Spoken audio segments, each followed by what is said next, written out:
अस्सलामु अलैकुम, hello everyone, welcome to my channel easy maths by Shireen. आज की वीडियो में हम क्लास 10th का अलजेब्रा का आपका लास्ट चैप्टर है स्टैटिस्टिक, उसका एक क्विक रिवीजन करेंगे। ये एक वन शॉट वीडियो होगा जो फुल आपका जितना भी कॉन्सेप्ट है स्टैटिस्टिक चैप्टर का उसका रिवाइज हो जाएगा। तो आपसे रिक्वेस्ट है कि आप प्लीज इस वीडियो को पूरा देखना ताकि एक ही साथ में आपका ये फुल चैप्टर रिवाइज करके हो जाए। ठीक है, तो चलिए स्टार्ट करते हैं। देखिए, सबसे पहले स्टैटिस्टिक में आपको जो है ना वो मेनली तीन कॉन्सेप्ट है स्टार्टिंग की जो प्रैक्टिस सेट्स है उसमें। सबसे पहले है आपको मीन, ओके, फिर है आपको मीडियन और लास्ट जो है वो है मोड। अब देखिए, मीन में जो है ना हम लोग फाइंड आउट करते हैं मीन को तीन वे से। सबसे पहला जो वे है वो है डायरेक्ट मेथड, है ना। तो डायरेक्ट मेथड का जो फॉर्मूला है वो हम लोग देखते हैं क्या है। तो डायरेक्ट मेथड में आपको बहुत ही ज्यादा सिंपल जो फॉर्मूला है जो आप 8th स्टैंडर्ड से कर रहे हैं वो है एक्स बार से हम मीन को डिनोट करते हैं। तो X bar is equal to sigma F I into X I upon sigma F I. ये है डायरेक्ट मेथड मीन फाइंड करने के लिए फॉर्मूला।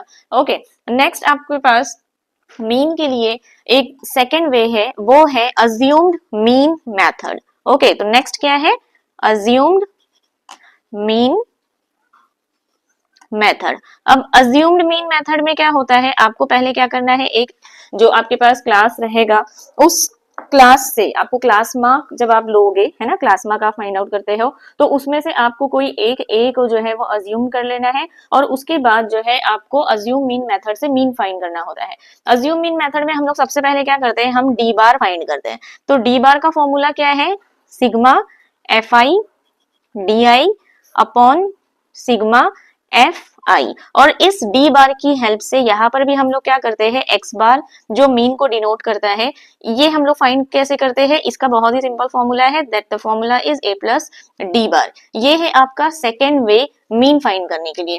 थर्ड वे है आपका स्टेप डिविएशन मेथड। तो स्टेप डिविएशन मेथड में हम लोग देखते हैं कि किस तरह से फॉर्मूला यूज होगा, यहाँ पर कौन सा फॉर्मूला जो है वो यूज होगा। तो स्टेप डिविएशन मेथड में हम लोग क्या करते हैं, सबसे पहले यहाँ पर हम लोग यू बार फाइंड करते हैं। यू बार का जो फॉर्मूला है वो सेम है एफ आई यू आई, क्योंकि यहाँ पर हम यू बार फाइंड कर रहे हैं तो सिग्मा एफ आई यू आई लिखना है और यहाँ पर लिखना है आपको सिग्मा एफ आई। ओके, जब आपको यू बार मिल जाएगा तो आप अगेन यहाँ पर एक्स बार मतलब जो हम लोग मीन है वो मीन कैसे फाइंड करेंगे, आप ए प्लस यू बार इंटू जी। ठीक है, तो ये जो है तीन फॉर्मूले हैं एक्स बार मतलब मीन फाइंड करने के। आपके पास तीन वे है, first is a direct method, second is assumed mean method and the third is step deviation method. Median is equal to, so will write here median is equal to median is equal to what, the formula is L plus in bracket you are having n upon 2 minus CF। CF क्या होता है, cumulative frequency होता है, and the whole divided by small f that is frequency into h। Okay, तो ये क्या है, median का फॉर्मूला है। तो मीडियन के फॉर्मूले में आपको जो भी वैल्यू दी हुई रहेगी उसमें आपको बस वैल्यूज पुट करना है क्यूमुलेटिव फ्रीक्वेंसी के टेबल बनाने के बाद। इसका पूरा वीडियो मैंने स्टैटिस्टिक का जो है अपने channel easy maths by Shirin पर अपलोड किया है, आप वहां जाकर आप जो है इसका डिटेल में जो है आप हर एक मेथड को समझ सकते हैं। यहाँ पर हम बस क्विक रिवीजन कर रहे हैं, इसीलिए मैं सिर्फ और सिर्फ यहाँ फॉर्मूले ही दे रही हूँ आपके लिए वन शॉट रिवीजन के लिए। नेक्स्ट हम लोग देखेंगे स्टैटिस्टिक में मोड। तो मोड का फॉर्मूला क्या है, so mode is equal to, mode के लिए फॉर्मूला है, आपको क्या करना है, यहाँ पर भी एल लेना है, एल प्लस करना है, in bracket you will write F1 minus F0 upon what you will write 2 time F1 minus F0 minus F2 और यहाँ पर लास्ट में आएगा सेम H। ठीक है, तो ये H यहाँ पर भी है और यहाँ पर भी है, यहाँ पर भी L प्लस है, यहाँ पर भी L प्लस है। मोड का फॉर्मूला याद रखने के लिए बहुत इजी है। देखो न्यूमरेटर में क्या है F1 माइनस F0, तो डिनोमिनेटर में आपको क्या करना है, बस 2 टाइम्स F1 माइनस F0 और यहाँ पर माइनस F2 जो है ये एक्स्ट्रा है, अदरवाइज न्यूमरेटर और डिनोमिनेटर में बस ये 2 का ही डिफरेंस है। ठीक है, तो ये आपका था स्टैटिस्टिक मीन, मीडियन और मोड। अब हम देखते हैं नेक्स्ट, हम लोग ने हिस्टोग्राम, फ्रीक्वेंसी, पॉलीगॉन और पाई में क्या पढ़ा था। तो सबसे पहले हम लोग यहाँ पर देखते हैं हिस्टोग्राम के बारे में। ठीक है, तो देखो हिस्टोग्राम में हम लोग ने देखा था कि जो भी आपको क्लास मार्क होती है उसका कंटिन्यूस होना बहुत जरूरी है। तो अगर सबसे पहले आपको देखना है कि अगर आपको क्लास जो है वो डिसकंटिन्यूअस टाइप की दी हुई है, मतलब 5 to 7, देन 8 to 10, 11 to 13, तो आपको क्या करना है, उसको कंटिन्यूअस बनाना है। तो सबसे पहला काम क्या है, हिस्टोग्राम में जो भी आपके पास डिसकंटिन्यूअस क्लास होगी उसको आपको पहले कंटिन्यूअस क्लास में कन्वर्ट करना होगा। तो ये सबसे पहला जो है वो आपका वर्क होगा जब आपको हिस्टोग्राम बनाना होगा, ड्रॉ करना होगा। सेकंड, जब आप हिस्टोग्राम बनाओगे तो आपको राइट जो टॉप मोस्ट आपका होता है राइट साइड में, वहां पर आपको स्केल लिखना बहुत जरूरी है कि आप एक्स एक्सिस पर क्या ले रहे हो, वाई एक्सिस पे 1 सेंटीमीटर पर क्या ले रहे हो वो। हिस्टोग्राम में थर्ड जो होता है, आपने देखा होगा कि हम ऐसी जो है वो क्रिंक एक मार्क बनाते हैं। अब ये क्रिंक मार्क हम कहाँ बनाते हैं, तो ये आपको याद रखना है कि हमने एक्स एक्सिस पे बनाया था, वाई एक्सिस पर भी बन सकती है ये। और ये कब बनती है, आप ओरिजिन और आपकी जो सबसे पहला आपका जो क्लास मार्क होगा उन दोनों के बीच में ये बनती है, जिसको क्रिंक मार्क बोलते हैं। और ये क्रिंक मार्क ये बताती है कि ओरिजिन से जो आपकी फर्स्ट क्लास मार्क है उसके बीच में कोई और वैल्यू नहीं है। जैसे 0 अगर आपने समझो आपका जो ओरिजिन है वो 0 है और आपका पहला क्लास मार्क 1 नहीं है, 2 नहीं है, समझो 3.5 है, दूसरा है 4.5 है, मतलब ओरिजिन से आपका फर्स्ट क्लास मार्क का जो डिफरेंस है वो समझो 0 से लेकर 3.5 तक है, और उसके बाद के जो डिफरेंस है वो 4.5 है, देन यू हैव 5.5। इसका मतलब है कि यहाँ पर आपका जो ओरिजिन से फर्स्ट आपका क्लास मार्क है 3.5 है ना। तो यहाँ पर देखो, यहाँ पर जो डिफरेंस है वो 3.5 का है। फिर यहाँ पर now you are having one distance, 1 unit का जो डिस्टेंस है वो कांस्टेंट है। तो जब आपके पास ओरिजिन और फर्स्ट क्लास मार्क का डिफरेंस बाकी सारे क्लास मार्क के डिफरेंस से अलग होता है ना, तो वहां पर हम ये क्रिंक मार्क का यूज करते हैं। ठीक है, नेक्स्ट आपका जो टॉपिक है वो है फ्रीक्वेंसी पॉलीगॉन।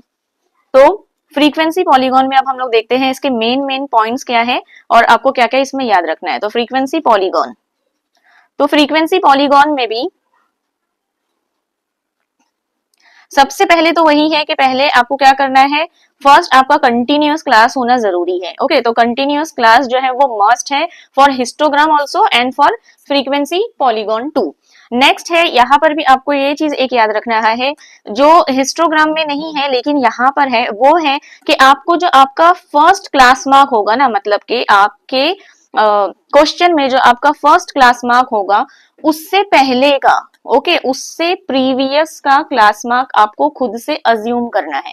और जो आपका लास्ट क्लास मार्क होगा, कहां पर, लास्ट क्लास मार्क क्वेश्चन में जहां पर आपको फ्रीक्वेंसी दी रहेगी, तो उसके बाद वाला मतलब उसका नेक्स्ट क्लास मार्क भी आपको अज्यूम करना है। देखो, जैसे मैं आपको एक डायग्राम से बताती हूँ, यहाँ पर समझो कि मेरा जो क्लास मार्क है वो यहाँ से, जैसे कि अगर मैं यही वाला एग्जांपल लूं तो यहाँ पर तो पहले मेरा क्या बनेगा, क्रिंक मार्क बनेगा, है ना। तो ये क्रिंक मार्क बनने के बाद समझो मेरा यहाँ पर 3.5 है, then I have 4.5, then I have as what 5.5। तो मेरा जो पहला समझो क्लास मार्क की जो वैल्यू होगी वो कहीं पर यहाँ पर फ्रीक्वेंसी का जब आप प्लॉटिंग करोगे तो ये बनेगा यहाँ पर। ठीक है, नेक्स्ट समझो यहाँ बन रहा है, यहाँ बन रहा है, तो इससे पहले का मतलब 3.5 से पहले का क्लास मार्क एक्चुअली में क्या होगा, आपका 2.5 होगा। तो वो 2.5 आपको खुद से अज्यूम करना है और आपको ये फ्रीक्वेंसी पॉलीगॉन इस तरह से आपका ड्रॉ होगा कि वो एक्स एक्सिस पर टच होना ही चाहिए। सिमिलरली इन दी एंड समझो कि आपका 5.5 तक लास्ट था, तो आपको यहाँ पे क्या करना है, 6.5 वाला जो आपका क्लास मार्क रहेगा वो आपको खुद से लेना है और आपको यहाँ पर एंड करना है आपके 6.5 पर। ओके, तो ये आपको क्लियर हो गया कि फर्स्ट क्लास मार्क और लास्ट क्लास मार्क आपको खुद से अज्यूम करके इस फ्रीक्वेंसी पॉलीगॉन को एक्स एक्सिस पर टच करना ही है। ठीक है, और यहाँ पर जो आप कोऑर्डिनेट्स लिखते हैं फ्रीक्वेंसी पॉलीगॉन में, एक और चीज, जो आप कोऑर्डिनेट्स लिखेंगे ना यहाँ पर, वो कोऑर्डिनेट्स का जो फॉर्म होगा वो क्या होगा, पहले जो है वो हम लोग क्लास मार्क लिखते हैं। ठीक है, मतलब हमारा जो एक्स एक्सिस होता है वो क्लास मार्क होता है और जो वाई एक्सिस होता है वो क्या होता है, फ्रीक्वेंसी होता है। तो ये कोऑर्डिनेट्स भी आप याद रखना, क्लास मार्क हमेशा एक्स एक्सिस पर ही बनेगा और फ्रीक्वेंसी वाई एक्सिस पर ही बनेगी। नेक्स्ट जो है, लास्ट जो है वो आपका है पाई डायग्राम। अब पाई डायग्राम बहुत ही ज्यादा इजी है। इसमें सबसे पहला आपको काम क्या करना है, आपको जो है सेंट्रल एंगल फाइंड करना होता है ना। आपको कोई भी जो वैल्यू दी रहेगी उसमें आपको, जब आप पाई डायग्राम में मतलब जब आप उसको सर्कल में प्लॉट करोगे तो आपको सेंट्रल एंगल पता होना चाहिए। अब सेंट्रल एंगल का फॉर्मूला क्या है, तो इजी है, ये क्या है, नंबर ऑफ स्कोर, मतलब आपके पास क्वेश्चन में नंबर ऑफ स्कोर्स कितने दिए हुए हैं, उनके अंदर क्या क्या चीजें दी हुई है ना, जैसे 20 + 30 + 40, वो आप ऊपर लिखोगे, वन ऑफ दी, और उसका जो टोटल होगा, जैसे कि 20 प्लस 30 प्लस 40 प्लस 50 ऐसा जो सो ऑन आपके पास समझोगे 5 दी हुई है नंबर, तो उन पांचों नंबर को आपको ऐड करना है और वो टोटल स्कोर आपको नीचे लिखना है और इंडिविजुअली 20 में से टोटल स्कोर और इनटू 360 डिग्री कर देना है। तो इससे आपको क्या पता चलेगा, आपको इंडिविजुअली जो है वो सेंट्रल एंगल पता चल जाएगा। ठीक है, यहाँ पर नेक्स्ट जो है हम लोग देखते हैं कि परसेंटेज में क्या करना है।